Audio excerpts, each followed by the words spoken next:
Well, first off, it's good to get a win on Tuesday, and we fell behind early. It didn't look good. The ball was hit pretty good, and the ball was really carrying the first inning. The fly ball that the left-handed hitter hit off the top of the fence, we thought it was a routine fly ball. It just kept going and going, and kind of fooled our outfielder a little bit. And pitch later, they hit a 2-run homer, and all of a sudden it's 3-0. But I didn't feel like there was any panic. We felt like we were going to score tonight, and the concern was that we'd been having some trouble, with some of the younger guys coming in and pitching, and how many runs were we going to have to score, or were we going to be able to hold them down? We're going to throw enough strikes, and Denton came out and gave us a pretty good second inning, and then Trest he wasn't super sharp, but he gave us a couple innings in there and kind of settled it down. We got the lead in the fourth, kind of gave it back up, and then obviously we put together another good inning, and then cruised a little bit from there. Cops had a couple of good innings, and it was just good that our offense just kept going. And really what created the innings were that we fouled off a lot of pitches, and we forced some walks. And then obviously they walked 3, and Heston hit a grand slam. And that's kind of how you put quicker numbers up. They either make errors or walk you. It's hard to get 3 or 4 hits in an inning, but you get a walk or 2, and then you pop one, you score quick, and that's what we did tonight. What do you think of Kerstad? 2 dingers, and he's pretty high right now. Yeah, he's swinging the bat good. It was really good to see him drive that ball the other way, center, left center a little bit. I feel like when he's really swinging it good, that's where he hits the ball a little bit. Ball had backspin and just carried out of the park, and the ball hit off the scoreboard. It had some backspin as well. He kept his hands inside the ball. It was a little inside, and it's one of those balls. The way the ball was carrying tonight, we knew right when it left the bat it was going to leave the yard. But he's been a threat, and he also hit a line drive on a 2-strike changeup that was down that advanced a runner from second to third with no outs. And I thought that was a big swing as well because we ended up scoring that run. He had a good night, obviously. Did it hit the scoreboard? Or did it go? We thought it went over the scoreboard. I thought I saw it slide down the net. I don't know where it went. Maybe that was something else, but I don't know. I just know it went over the yellow line. We got 4 runs, and I was very happy about that. Any concern with Ramage? No, because he actually threw pretty good. The last outing. I just don't think maybe he shouldn't have thrown tonight, but he needs to let us know that. Wasn't real sharp, missed some spots, and they hammered him. And he had to go through some of their best hitters, and they got him. Last week he had, he pitched twice on the weekend, and one was better than the other, but the one that was good, and we had to have it. We wouldn't have won that game without him. So just trying to get him a little tune-up, and he'll have a couple days to kind of recover and get ready for possibly Friday or Saturday. Martin, 4 for 5 and a walk. What would you think of his night? I thought his approach was really good tonight. When took a walk or 2, and then hit that ball. I think his first hit was a double to right center. Stayed over that ball. We hadn't seen that in a while. Talked to him about it a lot, and talked to him about the first pitcher they threw, he didn't throw very hard. So our approach was to try to stay through the middle, go the other way. And Martin was one that we really talked to about it, and he did a nice job, and it kind of carried over. He took more pitches tonight than I've seen him take in a while. Instead of just swinging, hey, he took it. He didn't like it. Might have been a strike, might have been a ball, but he still had another pitch or 2 to work with, and fought off some pitches, hit a double down the line. Just did a good job of fighting up there. It was good to see. The last couple days, but go ahead. When you look around the SEC Yeah. on Tuesday nights, like LSU lost to Southern Yeah. tonight, Yep. and it happened last week. Do these just kind of feel like survival type of games? Yeah, it seems like. We just beat each other up so much on the weekend. Honestly, we use so much pitching, and it seems like everybody's so good this year on the weekends that midweeks are. You want to develop guys, but you need to win games. You want it to be fun, but sometimes it's just agony, honestly. And LSU's lost 3 games to in-state schools this year already, and it's you're running into teams that are excited to play you, and you're trying to keep the kids focused on the Tuesday game, and really they're thinking about the Friday game or the Thursday game, and it's a tough pull there, especially this time of year. And we only have 4 non-conference games left, and 2 of them we play in the middle of the week. I don't know how we're going to get through the second one, but I'll deal with that when we get there. So hopefully by then, maybe one of these younger guys will step up and take the ball and give us 5 innings on a Wednesday. But yeah, the Tuesday and Wednesday games have been a battle for a lot of teams, including us. What have the last couple of days been like for Nate? You know, I mean, he's talking. You know, I've heard him talking to his brother, who also coaches in college, and you know, he's talked to his mom, and you know, just friends. And I think, you know, I think it happened real quick. You know, he was battling cancer and he'd been having some chemo. But this was something else, and then, you know, we get the call. He gets a call like Wednesday or Thursday, I think, that his dad's kidneys were failing, and you know, we were getting him set up to leave on Friday morning, and I think he talked to his dad on Thursday, and his dad told him, "I'm not going anywhere.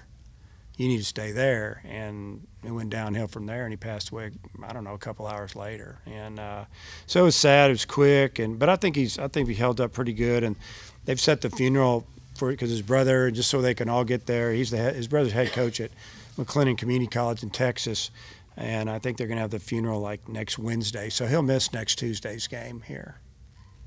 Goodhart hit his first home run for you. Had a pretty good night. What'd you think of him? I thought he had a really good night. He swung the bat extremely well at Auburn too. He hit a ball at Auburn that hit about as high off the fence without going out of the park the other night that really could have helped us with 2 outs. It would have given us a lead. I think it was in the 15-inning game. It hit, I mean, right on the yellow, right at it. And he didn't score. He ended up getting a double. He's been close a few times, and he finally got one up a little bit. But he's been a force. You know, he's got a lot of bat speed, and he battles and been swinging at good pitches, laying off some borderline pitches early in the count, and getting something he can handle, and he's done a nice job with it. Hunter Wilson had a pretty nice game offensively, got that big ovation early. Just what do you think about his night overall? You know, nothing surprised me with Hunter. You know, I mean, he's a good player. You know, older player. He's been around now, and you know, I'm happy for him that he had. You know, that he's having success there, and he's getting to do what he wanted to do. He wanted to play every day, and that was the issue here. I couldn't promise him he'd play every day, and you know, just happy for him. Vanderbilt, and then what you're going to do with your rotation this weekend? Yeah, Vanderbilt. I mean, it's one of the most talented teams in the country. Preseason #1 in a lot of polls, and they've been really good at home. They've taken care of business at home, you know, for many years. But this year they've put the hurt on some teams. So, you know, they're going to be one of the toughest team, if not the toughest team that we've played all year. And then you throw in the fact that we're playing at their field. We're going to have to play extremely well. We're going to have to not make mistakes and take advantage of mistakes if there are any. We'll stay with the same setup as last week, you know, with down a little bit in pitching, you know, with Costi being out again. We're not going to pitch him this weekend, so we'll go the same 2 in the same order, and then TBA for Game 3 and leave Cody in the bullpen. So Cody, what if it was a deal where you didn't need to pitch him in the first 2? Would he be, or do you feel like you'll pitch him in relief probably? Well, that's TBA. He would probably be our starter in Game 3. If we don't throw him the first 2 games, he'll start Game 3. Yeah. You guys have been good on the road. I mean, you've swept one series at Bama and Auburn and Southern Cal. And I mean, so far we played good on the road, for the most part, you know, and that's a good thing. You know, it's tough on the road. It's tough at home this year because the teams are all good, but I think you guys are seeing how good Ole Miss is. Shauna saw what they did to Florida when they left here. You know, A&M can really pitch, and now they're hitting, and LSU's been hot, and I know they got beat tonight, but you know, the league is it just doesn't give you a break. I mean, there's no days off, or if we just play fairly good today, we're going to win. Man, you got to earn everything. So, you know, anytime you can win on the road, it's a plus. What do you think's been the key to the road success? Because last year you guys obviously had a great team, but struggled on the road against really good teams. What do you think's been the difference? We just couldn't finish. I mean, we'd win every Friday on the road, and for some reason we wouldn't win on Saturday. And Murphy pitched really good. Most of the time when Murphy went out in the 6th or 7th inning, the game was tied or we were ahead a run. I mean, we didn't hold it, and then on Sunday it didn't go good. And that's the difference. I think that we've just we've been playing better game 2 and game 3. You know, I really don't know what to tell you. I mean, Cody's been part of that because he's pitched so well when he started in game 3 and given us 5-6 innings since conference started for the most part. And he even did it at USC. That's kind of where he got it started. We threw him out there in game 3 and said, let's try to get a few innings out of him.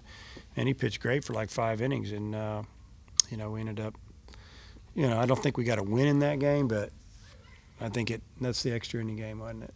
Maybe. And, you know, could have. But I would say Cody's been one of the main reasons. Think you guys have more confidence on the road this season?